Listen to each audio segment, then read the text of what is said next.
Kisah Aditya, si pemuda kaya yang sederhana. Episode 63. Di episode sebelumnya, Aditya mengajak Johan dan ayahnya untuk menyelesaikan proses jual beli tanah milik ayah Johan. Sementara di lokasi perkebunan, terlihat saat itu Eva dan ayahnya yang baru saja sampai di depan pintu gerbang perkebunan. Dan dari ekspresi wajah Juragan Risman, seperti terlihat marah. "Mana Aditya? Di mana dia?" ucap Juragan Risman pada si security yang sedang berjaga. "Mas Aditya lagi keluar sama Pak Niko Juragan," sahut si security. Sementara Eva, yang melihat ayahnya telah dilanda emosi, ia pun berkata, "Udah Abah sabar dulu. Mungkin Aditya lupa, makanya belum ngasih duitnya ke Abah." "Ah, pasti dia mau ngambil duit itu," ucap Juragan Risman.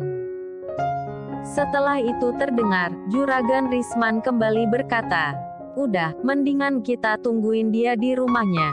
"Maaf Juragan, tapi di dalam sedang ada tamu," ucap si security, mencoba menghalangi Juragan Risman. "Alah, enggak ada cerita. Mau ada tamu atau apapun itu, saya enggak peduli," ucap Juragan Risman, lalu menyuruh Eva menjalankan motor miliknya. Namun saat itu, Eva tak menghiraukan ucapan ayahnya, dan melihat ke arah si security.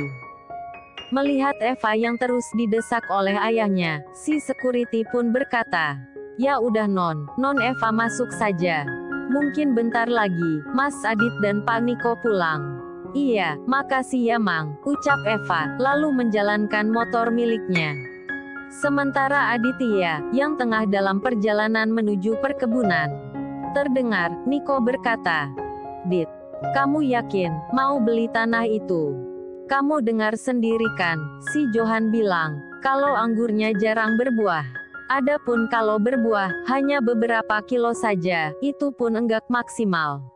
Mendengar ucapan Niko, Aditya pun berkata, "Anggur yang ditanam temanmu tadi, varian Ninel, Transfigurasi, Isabella, dan Cleola Negra. Untuk Ninel sama Transfigurasi, produktivitasnya sangat tinggi, dan rasanya manis. Lain halnya dengan Isabella dan Cleola Negra, walaupun produktivitasnya tinggi, tapi kedua anggur itu enggak cocok untuk dibudidayakan, karena buahnya tergolong kecil, dan rasanya masam. Berarti, harus dimusnahkan dong?" tanya Niko. "Ah, enggak bisa gitu juga," sahut Aditya, lalu kembali berkata, "Walaupun keduanya memiliki rasa yang asam, tapi keduanya memiliki keunggulan kalau dijadikan rostok, atau batang bawah. Karena kedepannya, saya akan menanami semua lahan itu dengan anggur, maka saya butuh kedua varian itu." Mendengar penjelasan Aditya, Niko yang tak paham seluk-beluk pertanian, makin terlihat bingung. Sementara Clara, yang dari tadi hanya mendengar, ia pun bergumam, Baru tahu. Ternyata masing-masing anggur punya nama sendiri, udah gitu bagus-bagus lagi namanya," gumam Clara. Sementara, Eva dan Juragan Risman, terlihat saat itu, mereka telah sampai di depan rumah Aditya. Ijah, di mana kamu?" teriak Juragan Risman, sambil melangkah menuju ruang tamu. Mendengar Juragan Risman, yang terus memanggil Bi Ijah, dengan suara keras, Pak Hendrik pun, langsung berdiri dari tempat duduknya, dan langsung menghampiri Juragan Risman. "Ini ada apa ya Pak?" ucap Pak Hendrik, yang tak mengetahui maksud dari kedatangan Juragan Risman. Setelah itu terdengar, Juragan Risman berkata, "Saya mau bertemu dengan Aditya." "Ya sudah, Bapak tunggu saja. Karena saat ini, Tuan Muda tidak sedang berada di tempat," sahut Pak Hendrik. Mendengar Pak Hendrik, yang menyebut Aditya dengan sebutan Tuan Muda, Juragan Risman pun langsung mengerutkan keningnya. "Tuan Muda? Tuan Muda siapa?" ucap Juragan Risman, lalu melanjutkan kembali perkataannya. "Lagian, siapa juga yang mau ketemu dengan Tuan Muda kamu?" ucap Juragan Risman, dengan raut wajah yang terlihat emosi. Sementara, para pengawal yang datang bersama Pak Hendrik, Melihat Juragan Risman yang seolah membentak Pak Hendrik, mereka pun langsung mengelilingi Pak Hendrik. Sedang dua orang di antaranya langsung menghampiri dan mengamankan Juragan Risman. "Apa-apaan kalian?" ucap Juragan Risman pada dua pengawal tersebut. Setelah itu terdengar Pak Hendrik berkata, "Udah, lepasin dia." Mendengar ucapan Pak Hendrik, kedua pengawal itu pun langsung melepaskan tangan Juragan Risman. "Maaf atas ketidaksopanan anak buah saya," ucap Pak Hendrik, dan kembali melanjutkan perkataannya. "Oh ya, kalau boleh tahu, ada keperluan apa, Bapak dengan Aditya?" Mendengar ucapan Pak Hendrik, Juragan Risman pun berkata, "Saya kemari, mau ngambil uangku sama si Aditya." "Uang apa ya Pak?" tanya Pak Hendrik. "Uang hasil penjualan hasil kebun kemarin. Sampai hari ini, dia belum juga setorin uangnya sama saya. Awas saja, kalau uang itu enggak dia serahin ke saya, bakalan saya laporin sama Pak Niko, pemilik perkebunan ini," sahut Juragan Risman. Saat itu, Pak Hendrik ingin kembali bertanya pada Juragan Risman. Namun, belum sempat mengeluarkan sepatah kata pun, tiba-tiba terdengar Bi Ijah berkata, Juragan dan Aditya, enggak mungkin bawa kabur uang kamu."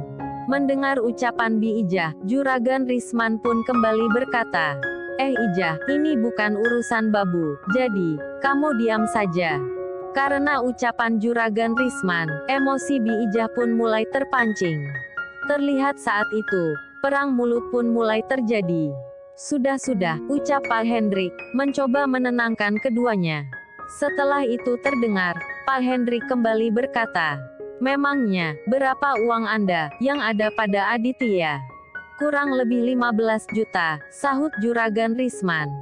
Setelah mendengar ucapan Juragan Risman, terlihat, Pak Hendrik mengambil cek kosong dari balik jas yang ia kenakan. Setelah itu, Pak Hendrik pun langsung mengisi nominal uang dan menandatangani cek tersebut. "Ini Pak, totalnya ada 20 juta. Saya rasa itu sudah lebih dari uang Anda yang ada pada Aditya," ucap Pak Hendrik. "Kamu mau nipu saya ya? Dengan ngasih kertas gituan. Saya mau uang saya, bukannya kertas itu," ucap Juragan Risman. Setelah itu terdengar, Eva berkata pada Juragan Risman, "Abah, itu namanya cek. Kalau Abah mau jadikan uang, Abah harus ke bank, untuk mencairkan uang yang ada di cek itu." "Memangnya bisa, kertas itu dijadikan uang?" tanya Juragan Risman, yang baru pertama kali menerima uang dalam bentuk cek. Singkat cerita, mobil yang dikendarai Niko dan Johan pun telah sampai di depan garasi. "Ini kan, iring-iringan mobil yang tadi," gumam Aditya, saat melihat mobil milik Pak Hendrik, yang terparkir di depan garasi.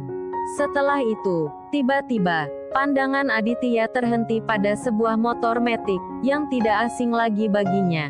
"Loh, ini kan, sepeda motornya si Eva, dia ngapain ya di sini?" gumam Aditya.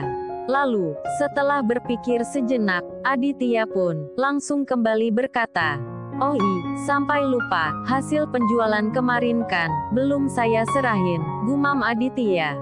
"Oh ya Pak Johan, kita ke dalam saja, sekalian ngobrol sambil ngopi," ucap Aditya. Sementara Johan melihat rumah milik Aditya, ia pun langsung bertanya pada Niko, "Nik, benaran, ini rumah punya teman lo itu?" "Iya." "Kenapa kamu kaget?"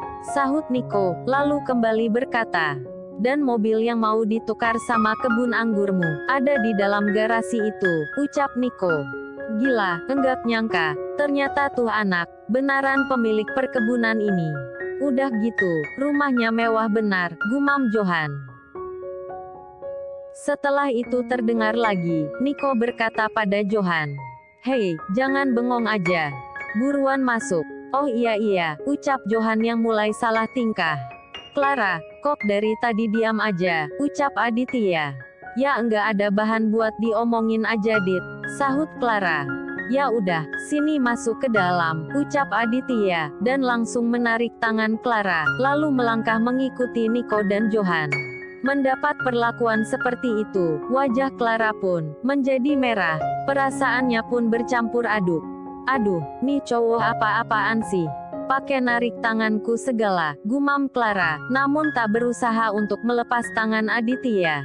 Sementara Pak Hendrik, saat melihat Aditya yang berjalan di belakang Niko, beliau pun langsung membungkukkan badan, tanda memberi hormat pada Aditya. Selamat datang Tuan Muda, maaf. Sebelum datang, saya tidak memberi informasi dulu, ucap Pak Hendrik. Melihat Pak Hendrik memberi hormat pada Aditya, para pengawalnya pun langsung ikut membungkukkan badan. Terlihat pula saat itu, Eva, Juragan Risman, dan orang-orang yang berada di ruangan itu, kaget akan hal itu. Sama halnya dengan Aditya, ia pun terlihat kaget, saat mengetahui, tamu yang datang itu, ternyata Pak Hendrik, orang kepercayaan ayahnya. Saat itu, waktu seolah terhenti, tak ada yang mengeluarkan sepatah kata pun.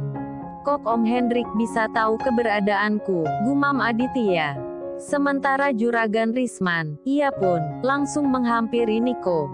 Oh jadi kamu, yang dibilangkan Tuan Muda sama bapak itu, ucap Juragan Risman, sambil menepuk pelan bahu kiri Niko. Setelah itu terdengar Niko berkata, Bu, belum sempat Niko melanjutkan perkataannya. Tiba-tiba, Juragan Risman kembali berkata, Nak Niko, sebaiknya, kamu berhentikan orang ini. Untung ada bapak itu, kalau enggak, aku enggak bisa dapatin uangku. Kalau tidak kamu berhentikan, kamu akan menyesal nantinya. Mendingan, kamu percayakan perkebunan ini, sama pemuda desa ini, yang tahu betul, seluk-beluk desa ini, ucap Juragan Risman, mencoba menghasut Niko. Waduh gengs, enggak tahu nih si Juragan Risman, Aditya tuh siapa? Sementara Pak Hendrik, beliau pun langsung menghampiri Aditya, yang masih berdiri mematung, sambil terus menggenggam tangan Clara. Syukurlah, ternyata Tuan Muda ada di sini, ucap Pak Hendrik, lalu berkata pada Niko. Pak Niko, terima kasih banyak, selama ini sudah menjaga Tuan Muda. Iya Pak, sama-sama, sahut Niko, dan ingin kembali berkata. Namun tiba-tiba, Pak Hendrik memotong perkataan itu. Jujur saya senang, dia bisa bekerja di perkebunan ini. Tapi karena perintah dari Tuan Besar, dengan terpaksa, besok, Tuan Muda harus pulang bersama saya. Dan kalau boleh, saya ingin meminta bantuan Pak Niko, ucap Pak Hendrik. Mendengar ucapan itu, Niko pun kembali berkata. Namun lagi-lagi, ucapan Niko dipotong oleh Juragan Risman. Ya udah, kalau Bapak mau bawa dia pulang. Enggak usah tunggu besok, mendingan sekarang saja, ucap Juragan Risman, mencoba menyembunyikan kekagetannya, karena ternyata, Aditya adalah, Tuan Muda yang dimaksud oleh Pak Hendrik. Saat itu, ekspresi wajah Juragan Risman, mulai terlihat bahagia, karena sebentar lagi, Aditya tidak akan ada lagi di desa ini. Hehehe, kalau Aditya sudah tidak ada, dengan mudah, aku bisa hancurkan perkebunan ini, gumam Juragan Risman. Sementara Niko, karena ucapannya dipotong oleh Juragan Risman, ia pun, langsung berkata pada Juragan Risman. Maaf Pak Risman, bisa kan, Anda tidak memotong pembicaraan kami? Ucap Niko, dengan nada serius. Ah, bukan gitu Nak Niko, saya hanya tidak mau saja, kalau dia terus-terusan memanfaatkan Nak Niko. Nak Niko enggak tahu kan, kalau dia sering menggelapkan uang hasil dari perkebunan ini, ucap Juragan Risman. Sementara Eva, saat itu, matanya malah terfokus pada tangan kanan Aditya, yang masih menggenggam erat, lengan kiri Clara. Tuh cewek siapa sih? Kok mesra gitu, gumam Eva, dengan bibir terlihat manyun. Waduh gengs, ada yang cemburu nih. Sementara Niko, mendengar ucapan Juragan Risman, ia pun kembali berkata, Pak Risman, terima kasih untuk nasihatnya. Tapi, apakah Anda tahu, Aditya ini siapa? Ucap Niko. Oke dulu ya gengs, sampai jumpa di episode 64.